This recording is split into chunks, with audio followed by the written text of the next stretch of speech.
Assalamu alaikum and welcome to Just Law on Iqra TV. I'm your host Ilyas Bulbulia and I'll be with you for the next hour.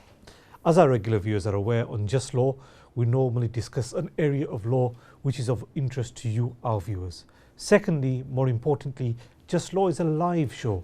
So whatever questions that you have on any aspect of English law, please feel free to ring on the number that will appear at the bottom of your screen.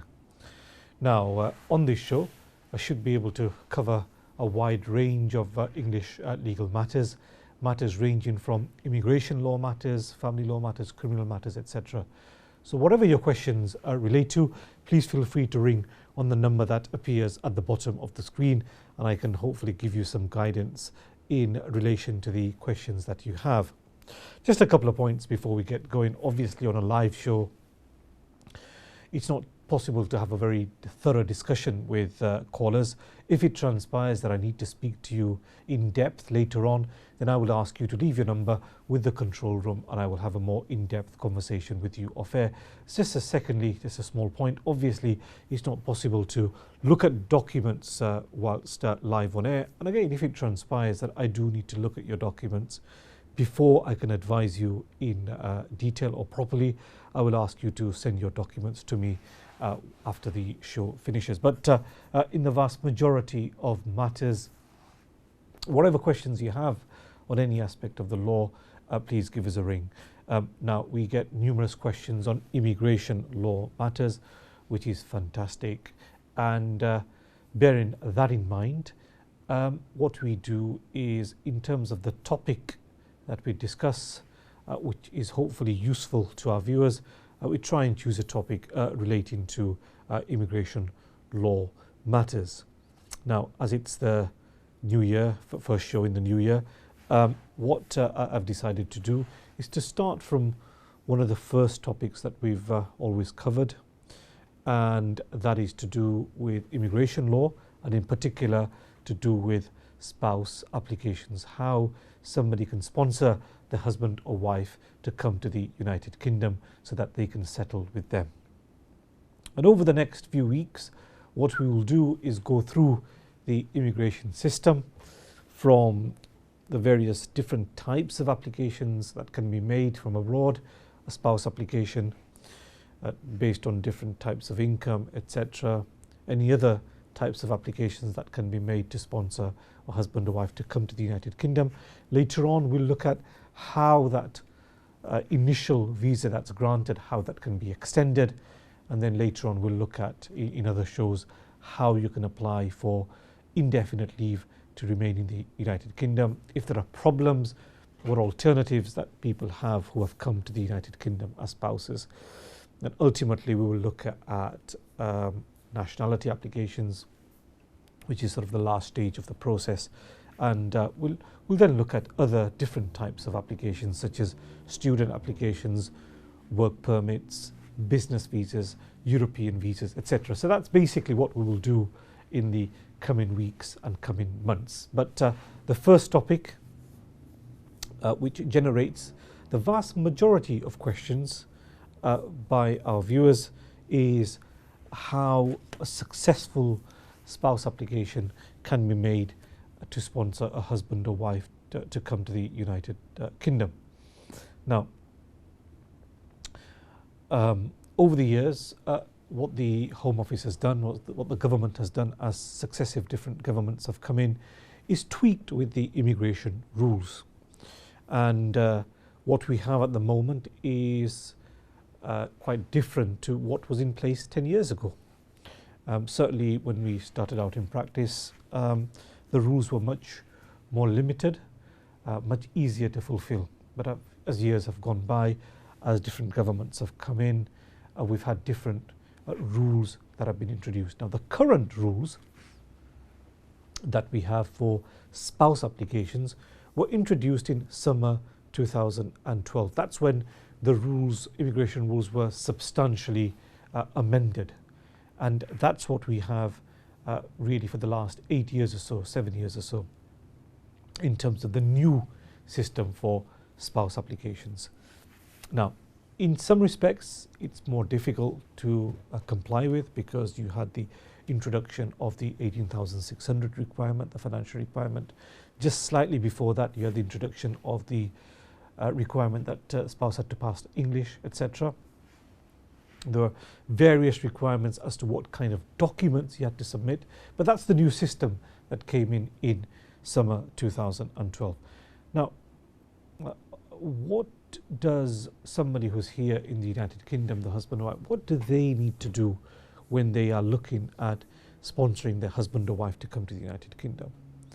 If we break it down in terms of the documents that the partner who's abroad, whether it's Pakistan, India, Bangladesh, wherever it is, if you look at what documents do they need in their home country, first of all, and then if we look at what documents does the sponsor in the United Kingdom need, let's break it down into those two different categories. Now, the first category, in terms of the documents that the partner who's abroad, in terms of the documents that you get from there, that's relatively easy.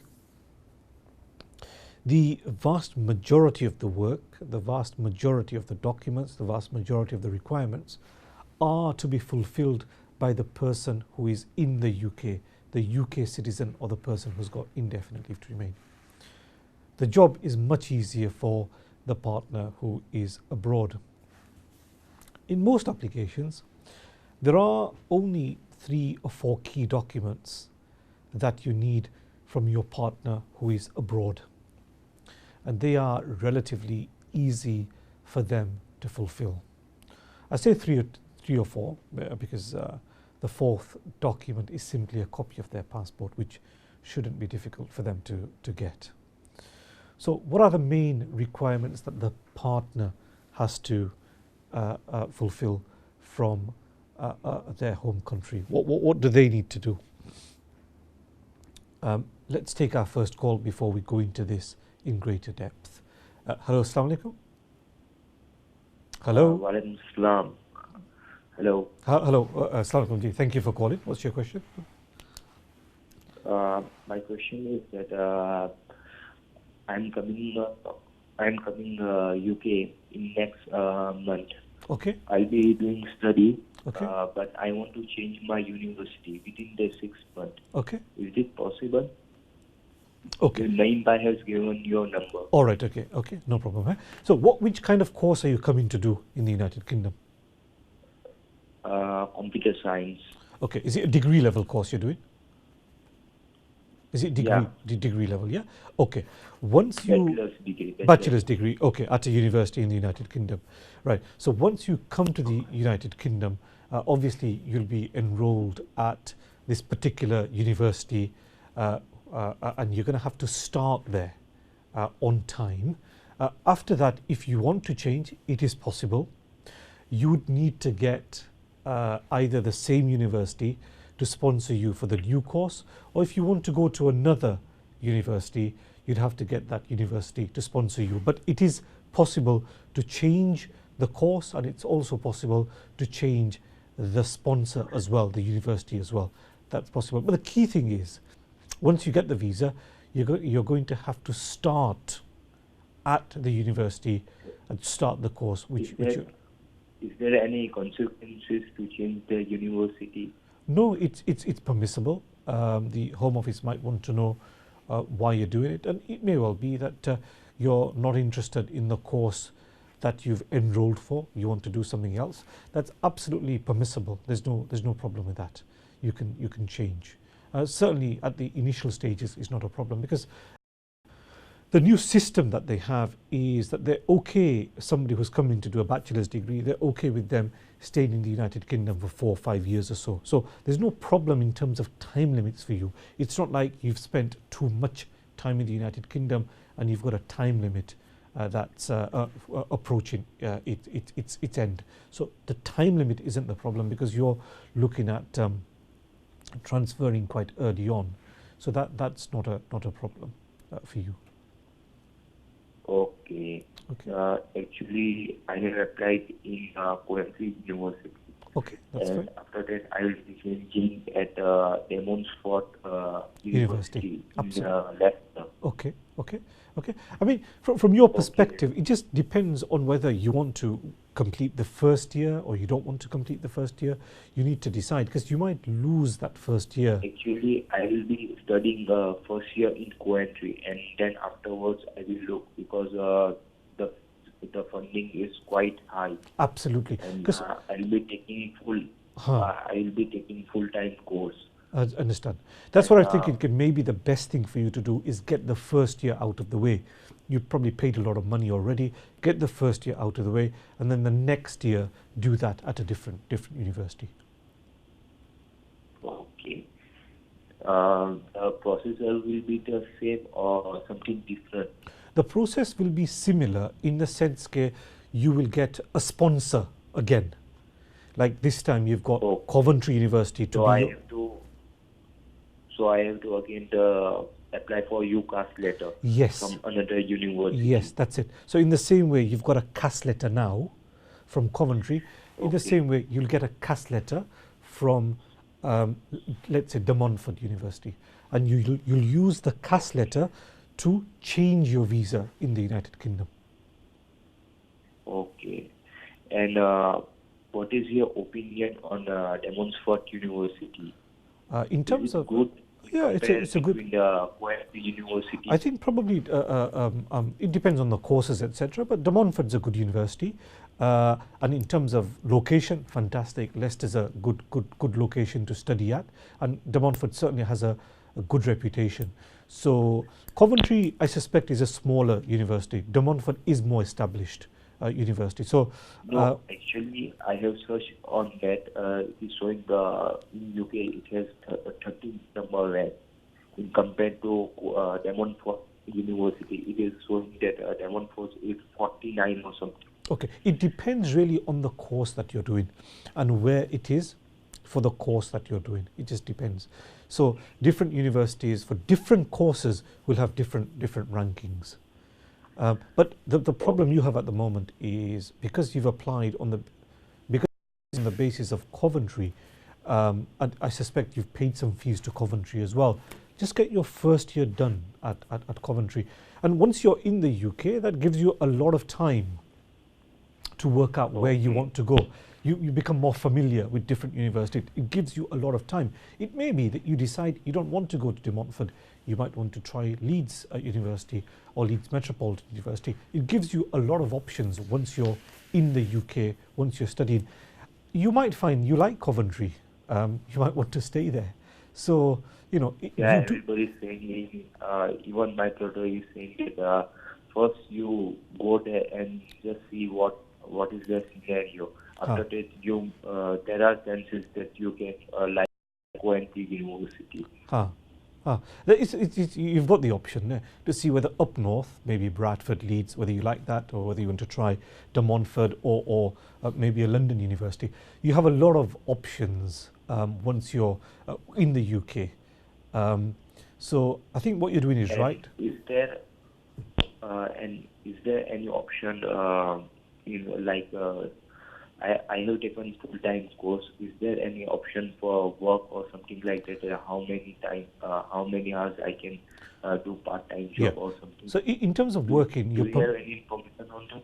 yeah, you're permitted to work 20 hours a week, Okay. which is during term time. And outside the university term time, you're permitted to work full time as well. So Christmas holidays, summer holidays, you're permitted to work full time. There's no restriction on the hours. But term time, there is a restriction of 20 hours a week. So there is the possibility to work, earn money, and that obviously helps pay towards your expenses in the UK as well. Okay. Is there a Coventry seat? Sorry, say again. Full- Is is that a Coventry? Coventry, in terms of living, I suspect is going to be cheaper than a lot of the bigger cities. So a lot of cities which has a lot of students, generally you find their rent is more expensive. So certainly if you look at London, London's a very expensive place to live and study.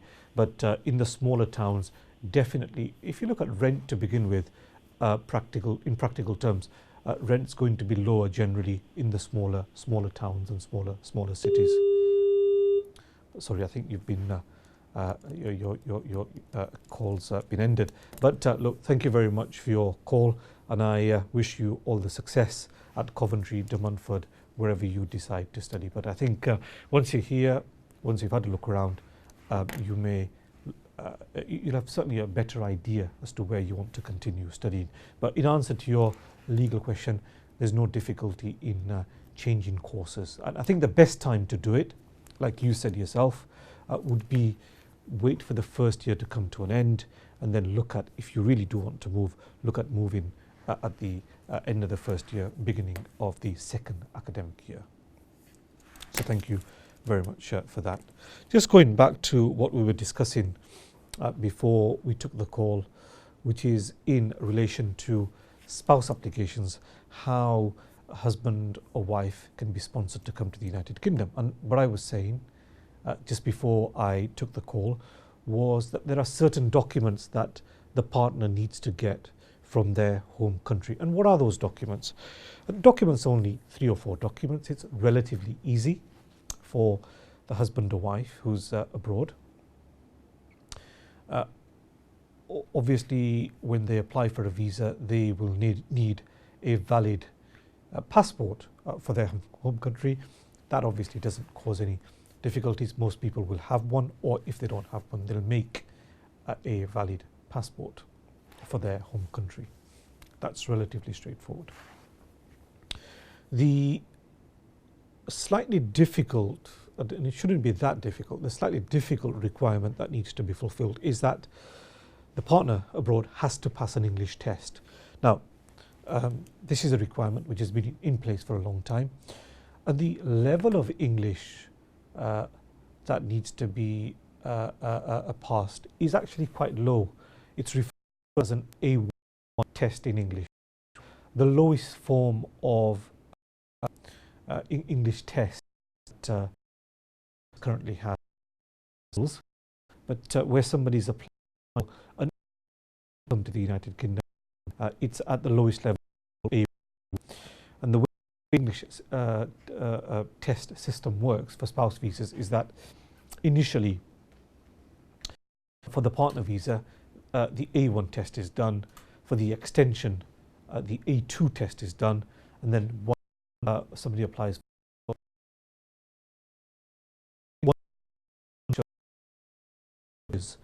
of the different stages. But the initial test that needs to be done, initial requirement is that the applicant must do an A1 test in English. And as I said at the outset, in terms of tests, this is one of the easiest tests that needs to be passed. Now, if somebody doesn't have an understanding of English, normally they'll have to go on a course, and in my experience, it takes them roughly 2 to 3 months maximum, if they're going a couple of times a week, for them to get to a standard of English where they are able to pass the A1 test. So that's the first requirement. In my experience, the vast majority of applicants are able to meet that requirement. Now, if there are real difficulties, if there are medical reasons as to why somebody isn't able to pass the test, you can apply for an exemption from the A1 requirement.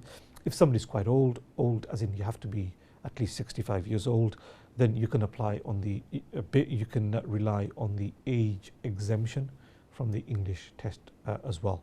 But other than that, on a normal spouse application, the A1 test is something that has to be successfully completed.